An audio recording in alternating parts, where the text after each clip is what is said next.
Hi, I'm Ed.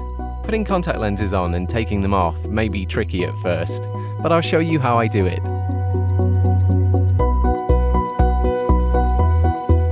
I hold my lower eyelid down and looking ahead I place the lens on my eye.